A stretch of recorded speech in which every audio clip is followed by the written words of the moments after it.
শাহরাস্তিতে পায়ুপথে ৬ ইঞ্চি ডাব, অস্ত্রোপচারে অপসারণ।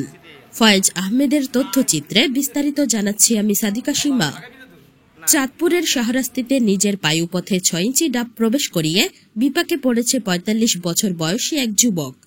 শনিবার ১৩ এপ্রিল দুপুরে উপজেলার ওয়ারুক বাজারস্থ মেডি ল্যাব হসপিটাল অ্যান্ড ট্রমা সেন্টারে হাসপাতালের অপারেশন থিয়েটারে ১ ঘণ্টা চেষ্টা চালিয়ে চিকিৎসকরা ওই ডাব অপসারণ করতে সক্ষম হয়েছেন।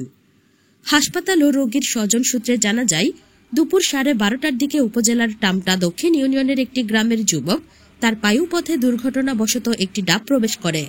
পরে এক্স-রে করে ডাবটি অনেক বড় দেখলে হাসপাতালে কর্তব্যরত চিকিৎসক ডাক্তার আরিফুল হাসান অস্ত্রোপচারের সিদ্ধান্ত নেন।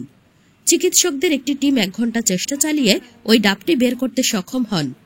হাসপাতালে আগত আরেক রোগীর স্বজন মোহাম্মদ শেখ ফরিদ জানান, এক্স-রে করার পর দেখতেছি যে বিশাল একটি ডাব এই ওনার পেটের ভিতরে।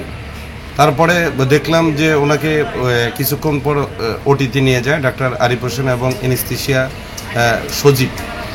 নেওয়ার পরে কিছুক্ষণ পরে আমাদেরকে আবারও পাশাপাশি ডাকার পর আমরা দেখি বিশাল আকারে ৬ ইঞ্চি বড় একটি ডাব ওনার পেট থেকে পায়ুপথে বের করেন ডাক্তার। অপারেশনের পরে বের হওয়া ডাবের আকার দেখে তিনি তাজ্জব বনে গেছেন।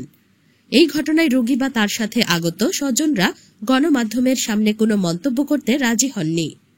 হাসপাতালে কর্তব্যরত চিকিৎসক ডাক্তার আরিফুল হাসান জানান, দুর্ঘটনাবশত ঢিলা কুলুপ করতে গিয়ে রোগীর মলদার দিয়ে ডাবটি ঢুকে যায়।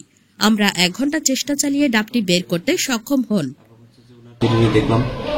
দেখলাম যে বাকির রাস্তার ভিতরে পুরাটাই ডাবটা ঢুকে গেছে।